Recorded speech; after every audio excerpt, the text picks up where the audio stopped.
Olá pessoal, graça e paz da parte de Deus.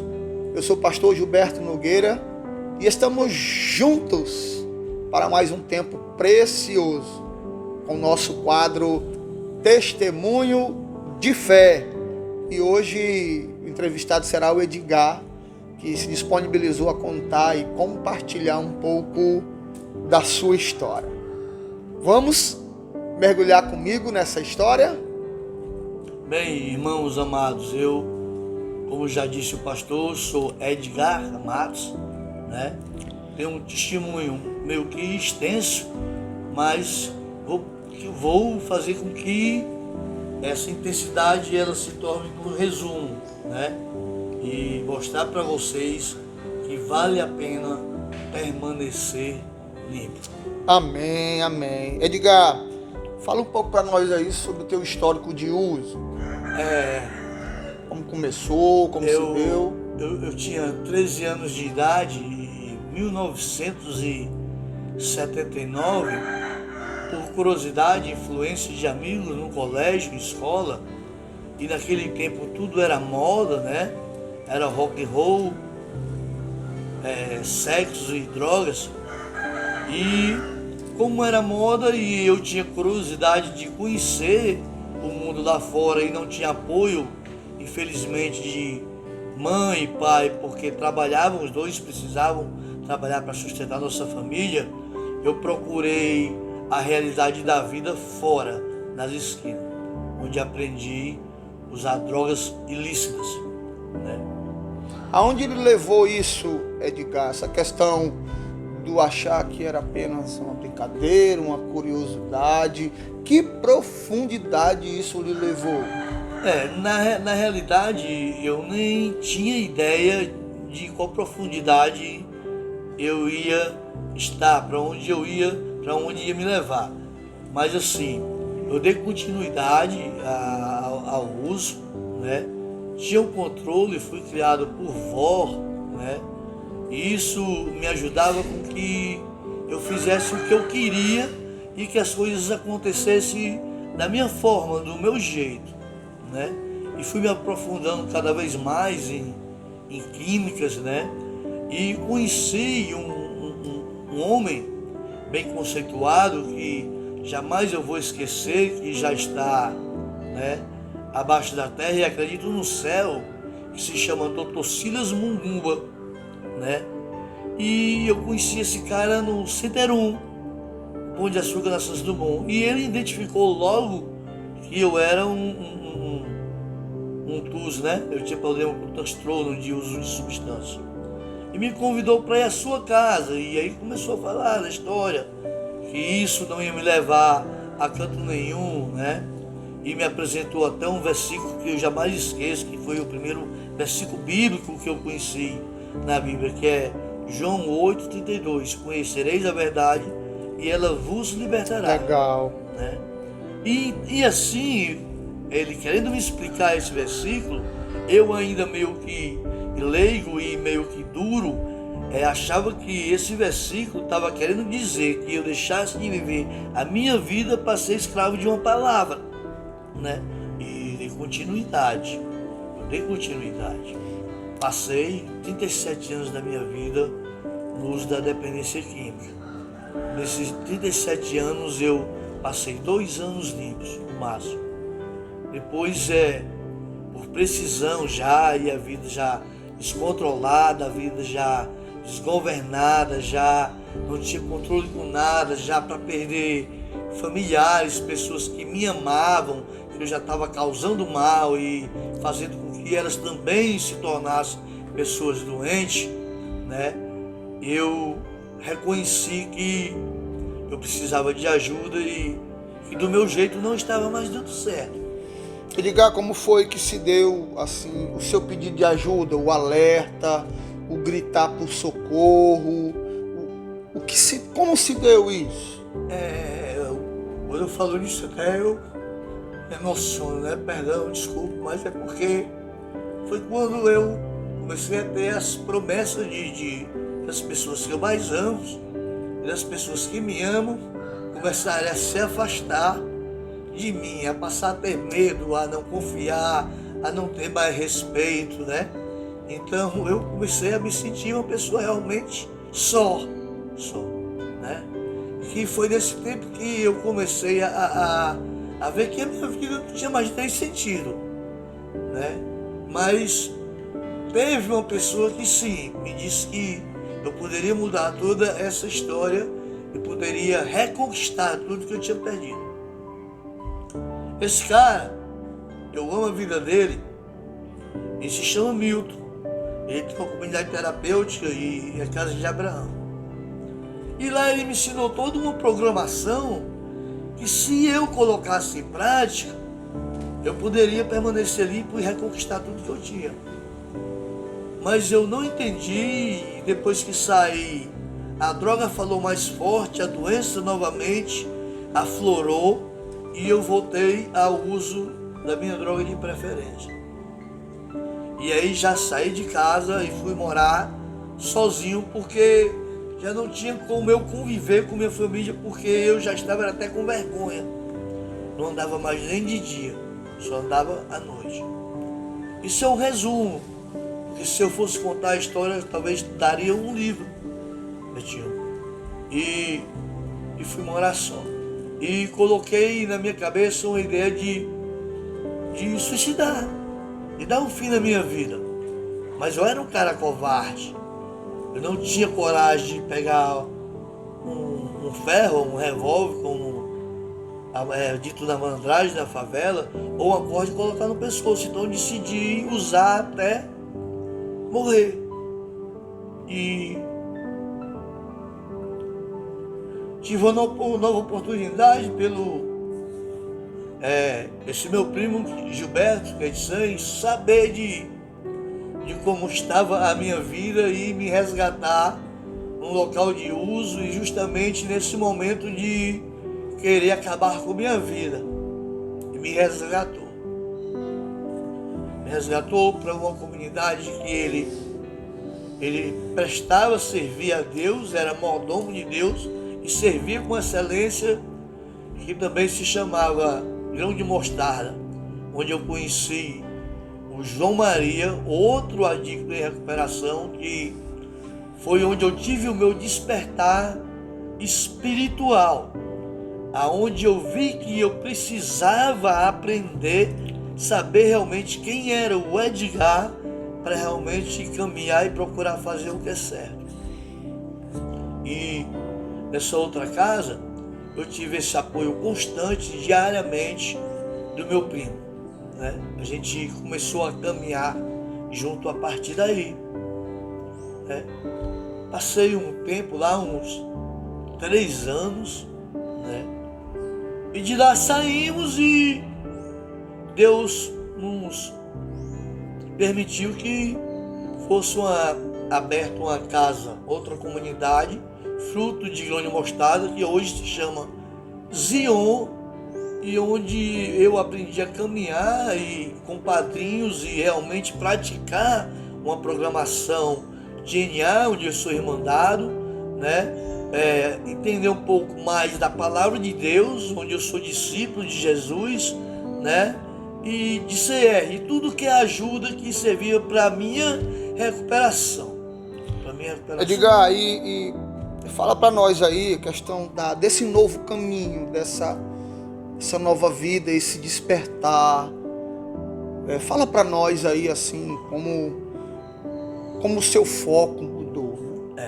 Aí eu, através dessa recuperação e dessa caminhada, eu comecei a colocar objetivos e metas nessa nova maneira de viver, né? Na realidade, tentando estar bem e recuperar toda a confiança da minha família, todo o respeito e todo o amor, tudo aquilo que no começo dessa entrevista eu disse, eu vou trazer de volta. E aí comecei a estudar, comecei a andar com pessoas que tinham a mesma doença que eu e que estavam vivendo recuperação. Isso foi muito forte, foi muito doloroso, mas que está valendo a pena. Hoje eu posso dizer que eu sou um milagre de Jesus. Eu sou o milagre de Jesus. Amém. Porque esse Deus, esse poder superior, não deixou que eu tirasse a minha vida. Ele me escolheu novamente, me deu uma nova oportunidade de hoje fazer o que é certo. E eu passei a amar tudo isso de uma forma que hoje eu procuro me qualificar, me especializar para ajudar outras pessoas que sofreram e sofrem com a mesma doença que eu tenho. Legal, legal. Meu irmão, queria aproveitar o gancho que você falar aí sobre o que te motivou, né? Olhar para a família e perceber que eles não merecem mais sofrer, olhar para si mesmo e dizer que para si mesmo que você é maior, que ainda tem muita vida para ser vivida, tem muita coisa para ser conquistada, que não está tudo perdido, porque existe um Deus que investe nas nossas vidas e nos garante que se nós fizermos a nossa parte, Ele nos levará a viver coisas extraordinárias, né? Então, para você ver que a história, ela traz uma fundamentação, e a fundamentação de uma mudança, a fundamentação de uma restauração está na pessoa de Jesus, está no que se diz respeito à mudança de vida, não a mudança de estratégia ou de lugar, mas a mudança de vida é que nós viemos o próprio agir de Deus na vida de Edgar. Então, Edgar, eu queria também que você falasse sobre pessoas importantes nessa sua trajetória que Deus colocou como anjos na sua vida. Bastante pessoas. Durante essa caminhada, eu fui atingido e sentado muitas vezes, né? Eu perdi uma casa, cara, que era minha, eu vivendo restauração. Minha família não confiar mais nos meus atos, né? Não confiar mais nos meus comportamentos e nas habilidades que eu tinha e já tinha perdido, tinha jogado fora. Aliás, eu não perdi, eu joguei fora. Uma filha minha inocentemente derrubou a minha casa para fazer dela em cima, onde ela se perdeu assim, minha casa foi ao chão, né?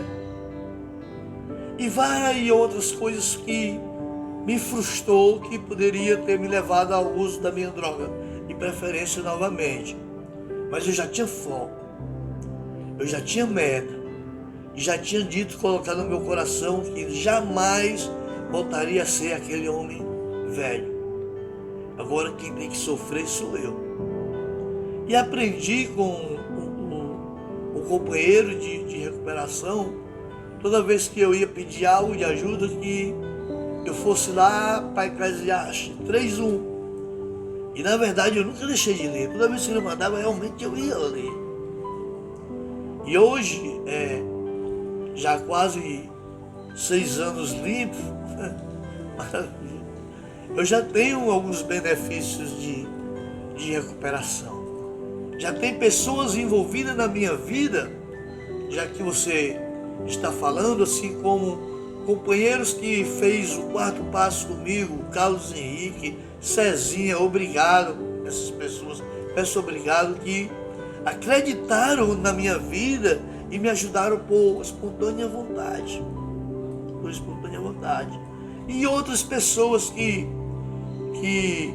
eram amigos longe, né? E que nem eu sabia que essas pessoas gostavam de mim, Gilberto, e também me ajudaram. Eu não gastei nenhum tostão para minha casa ela ser levantada e estar lá novamente com a minha família morando. Amém. Irmão, eu tenho muito a agradecer a esse Deus. Então, como coordenador e terapeuta dessa instituição, da instituição Zion, às vezes quando eu dou uma reunião ou falo algo sobre recuperação, eu digo para essas pessoas que eles sofrem, nunca desistam, nunca. Porque esse Deus, ele é fiel. E quando ele lhe traz, quando ele coloca essas pessoas na sua vida, que também vive em recuperação e querem lhe ajudar, não é assim por acaso. É porque na realidade ele tem um propósito na tua vida. Amém, amém. Edgar, aproveitando essa fala, eu queria que você deixasse aí um recado para quem ainda está escravo do mundo das drogas e para familiares que sofrem tanto, né? Nós sabemos que quem sofre mais são os familiares, pois eles não sabem como lidar com as situações, eles não sabem como pressionar ou até mesmo, né, fazer com que a pessoa busque ajuda. Aí, aproveitando dessa história, desse precioso testemunho, essa reviravolta que Deus fez acontecer na vida do Edgar, e nós temos acompanhado isso passo a passo, né, o quanto Edgar tem crescido, né, até aqui deixar um grande abraço para Dona Rosa, que é a esposa do Edgar, e os seus filhos, que hoje veem o Edgar como uma outra pessoa, vê ele agora como uma referência, que ajuda outras pessoas, né, a sair desse processo. Então, Edgar, para a gente finalizar o nosso momento aqui, deixa aí um recado para essa galera, para o pessoal que ainda está escravo das drogas, e para os familiares aí também. Então vamos começar assim, né? Eu queria começar com os familiares, né? Às vezes a gente, como familiar, quer ajudar e termina atrapalhando porque não sabe realmente como ajudar. Não sabe, nem tem ideia do que é essa doença. Então, eu queria dizer para os familiares que nunca desista do seu parente, nunca. Porque há um jeito. Há Jesus. Há um Deus Todo-Poderoso. E Ele jamais lhe deixará só. Converse com Ele. Procure pessoas que têm experiência com esse tipo de doença.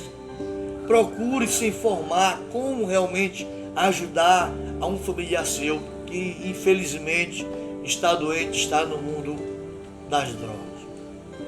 Agora eu queria falar para um companheiro de recuperação que talvez esteja uma hora dessa na favela, sei lá, ou no meio da rua, com o seu uso de drogas de preferência, que há um jeito sim. Eu sou um milagre de Jesus e você também pode ser. Você pode ser. Não desista de sua vida, porque a sua vida é justamente o que é de valor para Jesus Cristo. Procure ser um mordomo de Jesus e servir a Ele com excelência. Você encontrará a sua vida toda administrada e organizada. Não desista, não desista. Queira profundamente, sinta esse desejo e esse milagre acontecerá na sua vida. Amém, amém. Gente, que testemunho, né? Que história. Isso levanta a esperança de qualquer pessoa que tem um filho, um esposo ou um parente com problema com álcool, com drogas. Talvez você mesmo tenha dito várias vezes, não tem mais jeito, não tem mais jeito. Mas nós somos prova de quando nós entregamos nossa vida a Jesus e de alguma forma nós gritamos por socorro, esse socorro vem, essa ajuda vem. E quando nós nos disponibilizamos a deixar que seja feito em nós algo diferente, tudo muda, tudo muda. Verdade. E é por isso que a história de Edgar mudou, a minha história mudou e a história de vários que vão serem alcançados por essa palavra e também que serão engajados numa obra como essa, né, de um centro de reabilitação para dependentes químicos, né? Eu fortaleço aí o conselho do Edgar dizendo: procure ajuda, não tenha vergonha, não deixe que a droga lhe mate. Na realidade, procure ajuda e deixe Deus fazer um grande mover na sua vida. Apocalipse capítulo 21 e o versículo 5 diz assim: eis que escrevo-vos esta palavra, farei nova todas as coisas. Escreve, pois, estas palavras são fiéis. O apóstolo João estava dizendo que Deus ia fazer nova todas as coisas. E Ele faria porque quem estava prometendo era Ele. Que Deus te abençoe. Pega esse testemunho e compartilha com o maior número de pessoas que você puder compartilhar, para que chegue no coração de várias pessoas que estão precisando. Edgar, obrigado pelo seu tempo, obrigado por essa coragem de compartilhar a sua história com a gente. Que Deus continue lhe fortalecendo, continue abençoando a mim, a você e a todos que a gente ama muito. Eu queria só dizer para você que juntos podemos lhe ajudar. Amém, amém. Deus abençoe. Graça e paz.